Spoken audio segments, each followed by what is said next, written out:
For the plains of Eastern Europe, this marks the fourth winter of war. Standing on the streets of Kiev at this very moment, you'd feel a chill and despair cutting deeper to the bone than 3 years ago. But what's truly bone-chilling for the Ukrainian people this winter isn't the cold air from the north.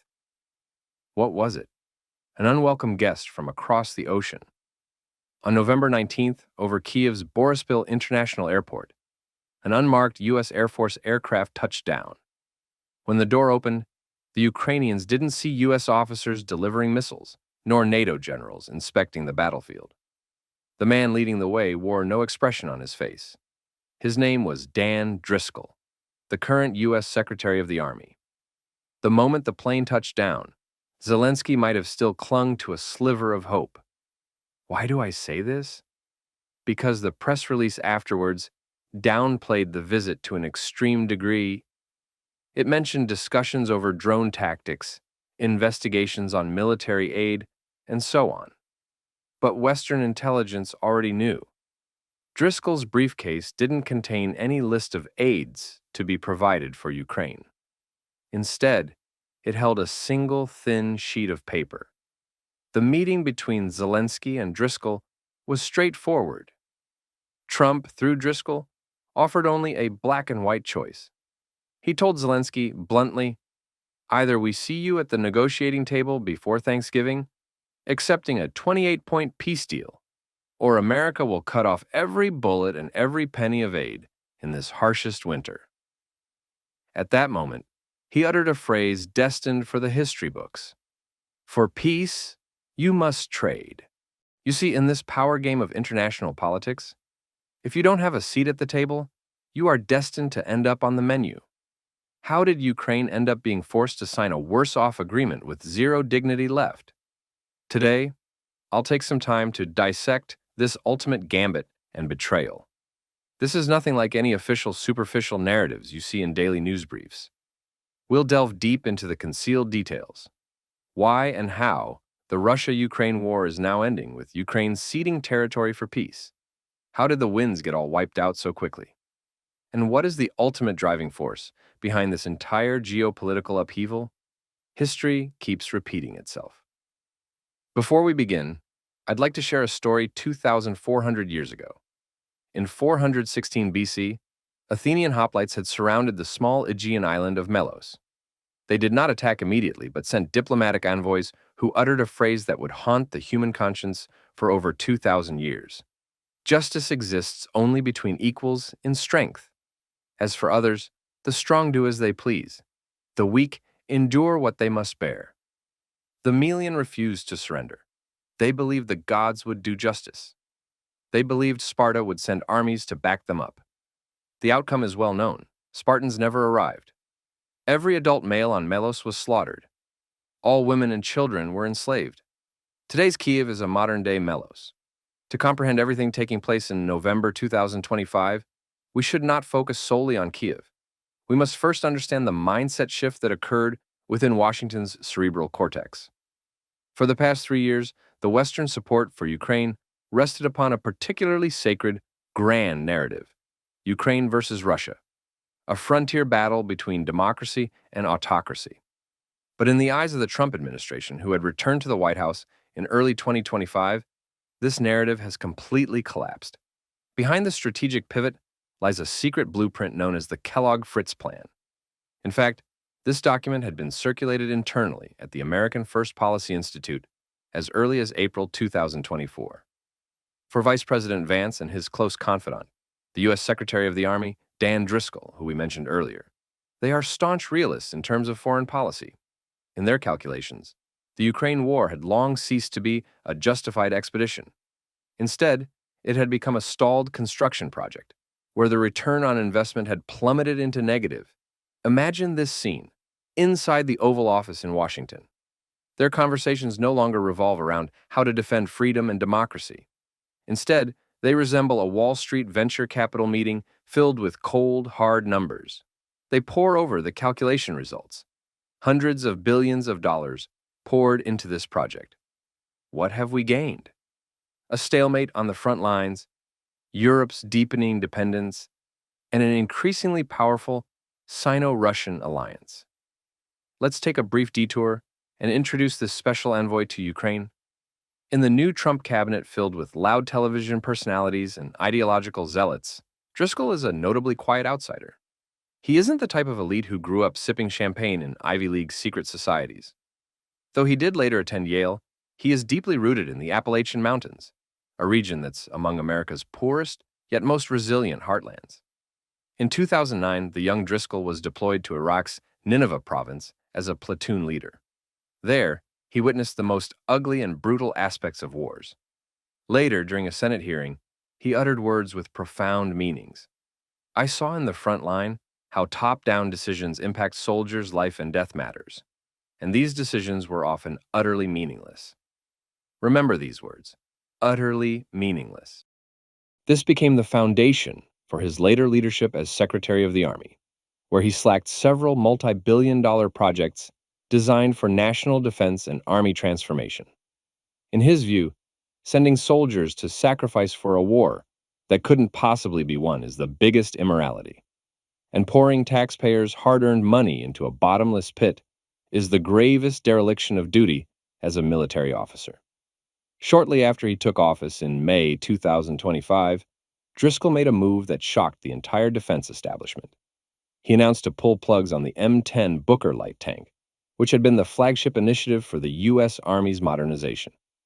Billions of dollars had already been poured into it, but Driscoll glanced at the report and immediately declared its death sentence. His reasoning fully reflected his perspective on the Ukraine war. First, a tank weighing 38 tons is a logistic nightmare in modern warfare. Second, it's simply too expensive. In an era where drones costing hundreds of dollars can destroy tanks worth millions, building such an expensive hunk of metal is a sunk cost fallacy. Third, the infamous maintenance rights clause is the most infuriating to Driscoll. The frontline soldiers will have no authority to repair this tank themselves. Once it breaks down, they must wait for contractors to fix it. Driscoll scoffed at this clause. "If my soldiers can't fix it themselves in the frontline trenches, it's not a weapon. It's nothing but dead weight." In his view, the Ukraine war is just another M10 Booker tank. Over budget, too heavy burden. Moreover, the day-to-day maintenance costs far exceeded any geopolitical gains it could deliver to the U.S. Kellogg's design was particularly ingenious. This proposal discarded all moral considerations and devised a mechanism called double-sided lever. Let me break it down. Simply put, it's a gun pointed at two people simultaneously. The first gun is aimed at Kyiv. The U.S. has made it clear to Ukraine. Military aid will no longer be automatically renewed. What's the condition? Ukraine must participate in the future peace negotiations. U.S. will immediately cut off supplies if Ukraine doesn't cooperate. 90% of its ammunition relies on NATO. For Ukraine's army, this is a death sentence. The second gun is aimed at Moscow. The Trump administration isn't stupid. They know Putin. He will not loose the falcon until he sees the hare. What happens if Putin refuses to negotiate? The Kellogg plan includes a specific threat. If Russia refuses a ceasefire, the U.S. will supply Ukraine with unprecedented quantities of lethal weapons. And note this, the U.S. would lift all restrictions on strikes on Russian territory. The Kellogg plan doesn't care what Russia wants. Nor does it care whether Ukraine perceives the peace deal as fair or not. By leveraging mutually catastrophic consequences, Trump has forcibly pinned both parties to the negotiating table, holding their heads down and compelling a peace deal. Under this mindset, Ukraine transforms from an asset into a liability. And the logic for disposing of bad assets is singular: stop loss. Let's pause for a moment and rewind to October 24th. On this day in Miami, Florida, the sun was shining. The breeze from the ocean carried a hint of warmth. A meeting that was never on any official calendar took place in an ultra-luxurious private mansion. The meeting was under airtight secrecy. Even many senior officials at the U.S. State Department were kept completely in the dark. Seated at one end of the conference table was Steve Witkoff. His title is U.S. Special Envoy for the Middle East and Peace. But he isn't a career diplomat. In fact, he's an American real estate developer living in New York. Having been Trump's good buddy for over 40 years, Witkoff doesn't know much about international politics or international law.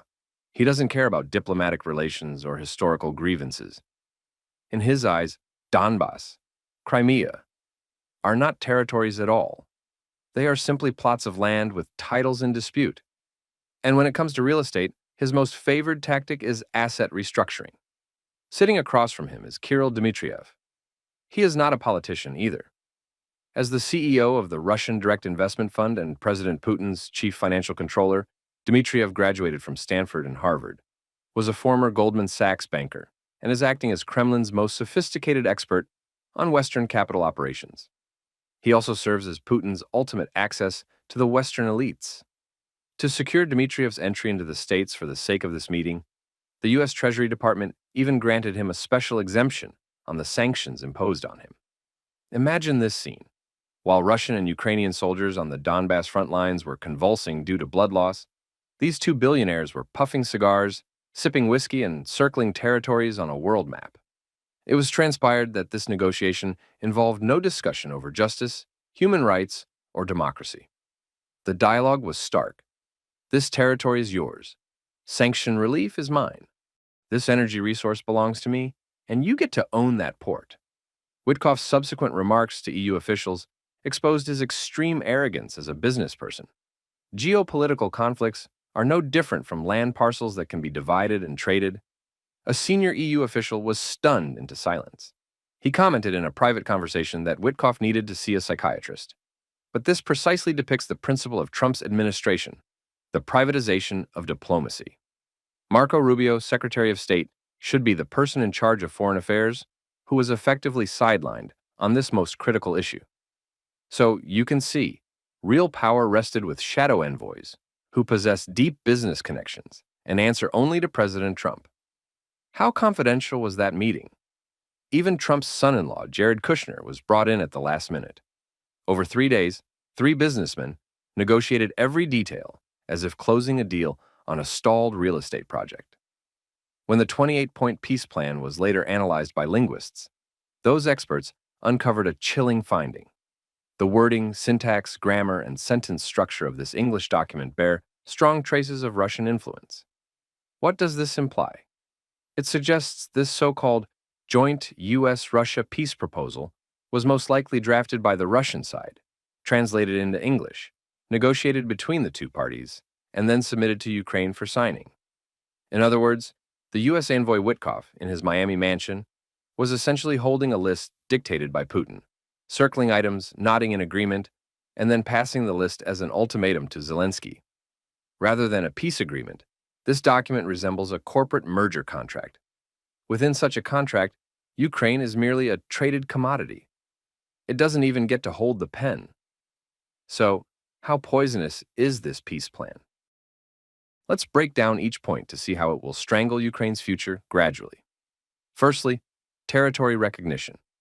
This plan demands the international community acknowledge Crimea, Donetsk, and Luhansk as Russia's legitimate territories in their entirety. Note the word entirety. What does this imply? It means that even though Russia hasn't occupied all regions of Donbass, as long as Ukraine signs the agreement, it must voluntarily cede the remaining areas. Meanwhile, the lines of control in southern Kherson and Zaporizhzhia will be frozen. While on its face, sovereignty does not belong to Russia for these areas, everyone knows in international politics, temporary freeze is a euphemism for permanent cession. Secondly, buffer zone to be established. This peace plan mandates the creation of a demilitarized buffer zone in the areas of Donetsk that are still under Ukrainian control. What does this signify? It means Ukrainian forces must withdraw from territories that rightfully belong to them, establishing a gray zone on their own land where they cannot station troops. This effectively strips eastern Ukraine of its defensive depth. The third and most fatal point pertains to the castration of sovereignty. Article 27 of this peace deal stipulates that Ukraine must amend its constitution and permanently renounce NATO membership. To ensure this is irreversible, NATO may need to amend its own charter to explicitly prohibit Ukraine's admission. Simultaneously, Ukraine's military size will be capped at 600,000 personnel under this peace agreement. Imagine facing a military behemoth like Russia, sharing a borderline as long as thousands of kilometers. Ukraine simply cannot mount an effective territorial defense with a military force of just 600,000 people. The fourth point concerns culture. This peace agreement demands Ukraine eliminate ethnic discrimination, safeguard the status of the Russian language, and ban Nazi ideology. This represents a major victory for Russia in cultural hegemony. It signifies a complete reversal of the narrative constructed by Ukraine since 2014 as a democratic nation. Accepting these terms signifies Washington's massive ideological concession to Moscow, tacitly granting Russia interpretive authority over culture within its sphere of influence. The fifth point concerns power privatization. Once this agreement is signed, who will oversee its implementation? The UN? The OSCE? Neither. The plan proposes to establish a peace commission, led by none other than Trump himself.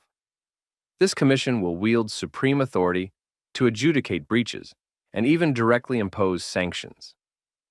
This effectively transfers Europe's adjudication power over defense and security from the international law framework to the hands of President Trump. But that's not all. What shocks me most, or in another word, the most emblematic of Trumpism, is the economic plunder clause. This agreement proposes to establish a U.S.-Ukraine Reconstruction Investment Fund. It sounds like a new version of the Marshall Plan, doesn't it? But the devil is in the details. As a condition for the U.S. to provide security guarantees, all projects funded by this fund, including the mining projects of Ukraine's remaining lithium, titanium, and rare earth deposits, would automatically deposit 50% of the profits directly to the United States. How is this aid to Ukraine? It is clearly collateral. Ukraine is effectively using its remaining national mineral resources as collateral to purchase what appears to be an unreliable security guarantee from the U.S. In exchange, the U.S. will lift sanctions against Russia, invite Russia back into the G8, and even grant a full amnesty for war crimes. So, when this document is landed on Zelensky's desk, does it resemble a peace deal from his perspective? This is a surrender paper he must sign with a smile. This agreement tells Ukrainians, your 4 years of bloodshed were for naught. Your land has been lost. Your dream of joining the West shattered. Meanwhile, Russia will return to the center stage of the international arena, bearing its spoils of war.